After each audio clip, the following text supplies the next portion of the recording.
there anything you were able to take away from position? No, like I said, every day I think I'm seeing who's going to grow now. I know what people do, who's going to grow the fastest. And I anticipate some will grow faster. But, it's just little bits of it. Jordan Poole and Isaiah, people like that are just going. I thought Ibby had a good day today, too. That's up for grabs, and it's still up for grabs. And it will be every game. I'm just going to go, who practiced well? All right, he practiced well, go in. You won't necessarily see what you see in games, but what we see in practice. Zach? I think Muhammad's got a 22-1 assist. Yeah, and he got robbed on that one. Yeah. That was, I can't see why that was his turnover. Could we look at that again? Sure. Job, because Tom. Isaiah sort of threw him a pass that he really couldn't catch. And so, yeah, that's a pretty good ratio, isn't it? Yeah. What has he brought, though, as a distributor and kind of, I think Mo called him a glue guy offensively?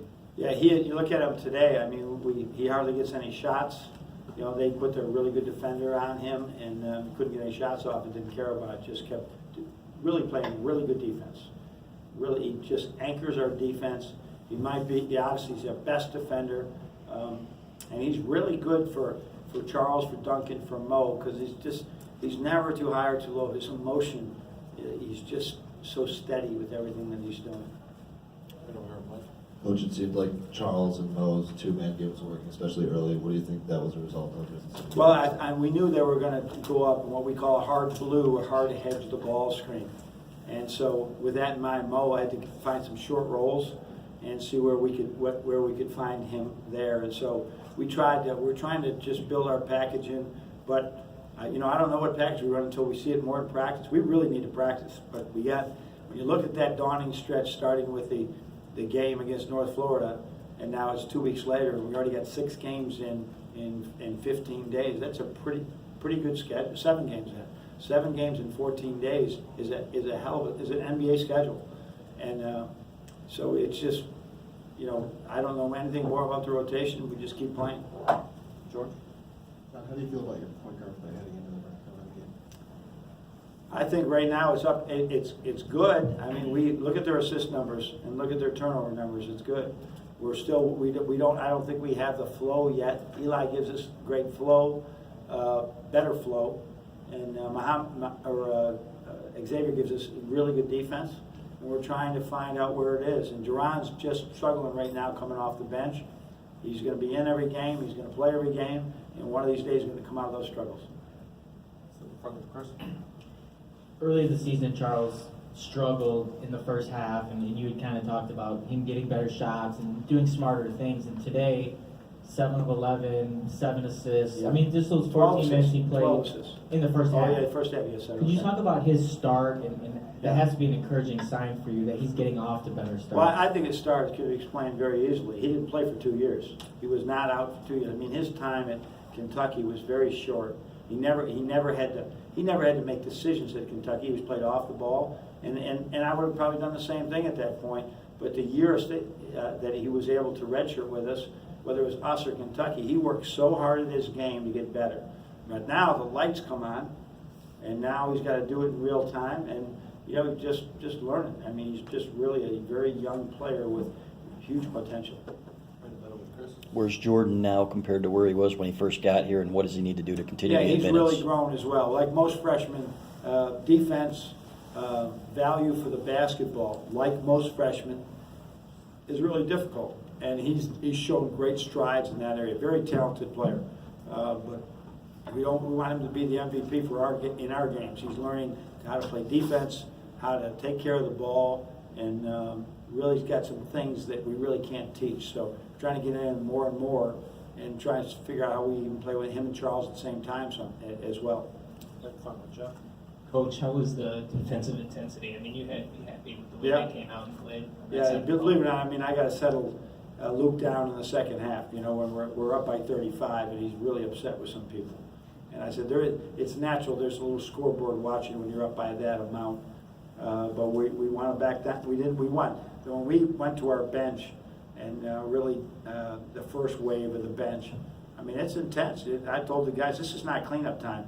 This is in a tie game, right? Can I put you in the game? That's what we're trying to figure out. So go show us. We can put you in the game in a tie game on the road.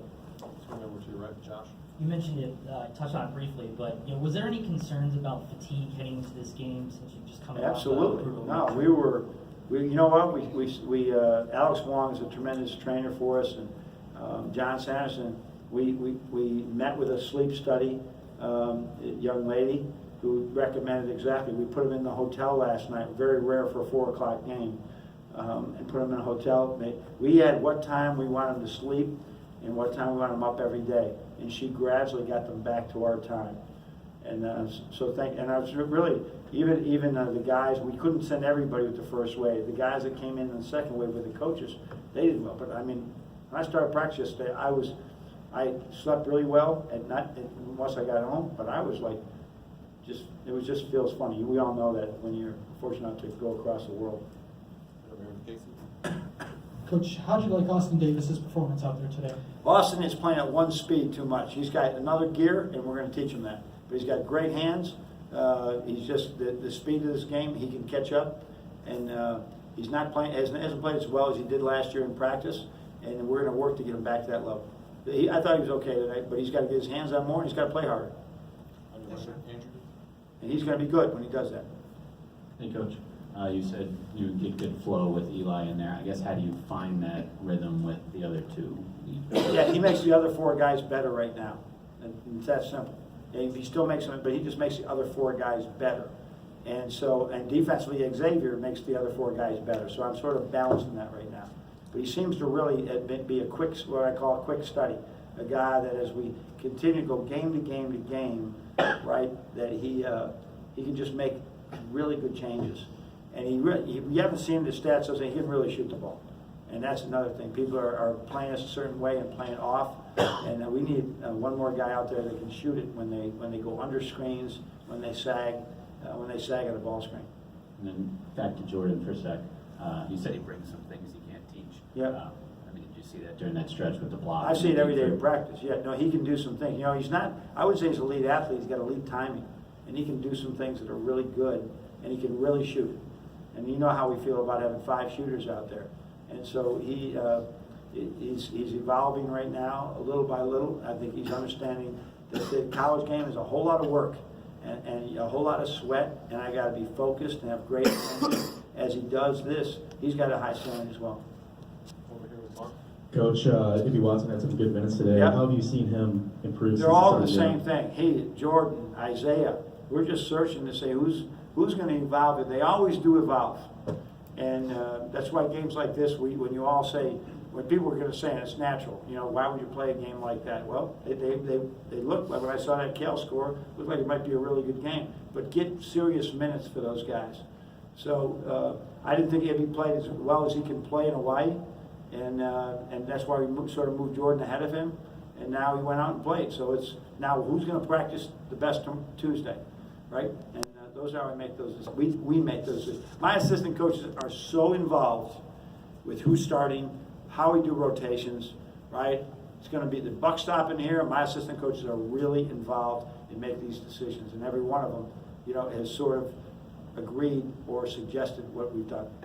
Stay here with Matt. So are you looking for Ibi Watson or Jordan Poole to sort of establish themselves as first shooting guard you bring off the bench? Yeah, either 2 or the 3. I want them both to be multi-position players, or we can simplify it. But with both of them, defense again is the big issue. Like they're both young players and playing defense. If he got a 2-handed 50-50 ball today, there's tremendous growth for him. Just tremendous growth. We have time for a couple more. Coach, what are you expecting or hoping to see from your team Wednesday in an environment like Chapel Hill, and what do you see from UNC? It's one of the very few places in the country probably, and I've never coached against Roy, and I've never coached at North Carolina. I actually coached against North Carolina in Richmond one time. So it's brand new to me. So I don't know what to expect yet. When I watch some film, I'll see more. I don't watch other college basketball games. I watch us, and I watch the next opponent. So all I know is they're going to fast break, and they're going to rim run like it's a cattle stampede. If you don't get back on defense, they got big, strong guys. Roy's one of the most honorable, good coaches anywhere in the country, and he's a good friend. And I hope we can go in there and give him a game and maybe hang around the end and win it. We'll close with Justin and then Chris. Coach, in the back here. Yes, sir. Nice to see you. Good to see you again. You know, you talked a lot about this team clicking, and a lot of the guys talked about how they're starting to find their games, feel a little more comfortable. What's your favorite part about this group in particular? A lot of young guys trying to make that next step. Yeah, I think seeing that today, I look at seeing Ibby stick his nose in there and get a two-handed rebound that turned into a basket, right? Those are like things that motivate me to get guys to come out of a comfort area and get uncomfortable, doing stuff that wins games.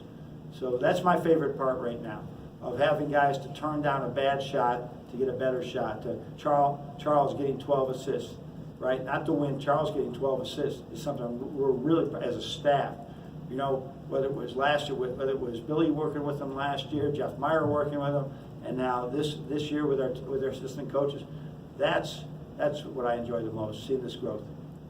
Chris, you want to close this? Coach, you said you didn't really know the identity of this team early, and you seemed a little frustrated after the first couple of games. Where are you now? Do you feel better about this group going forward? I'm about the same.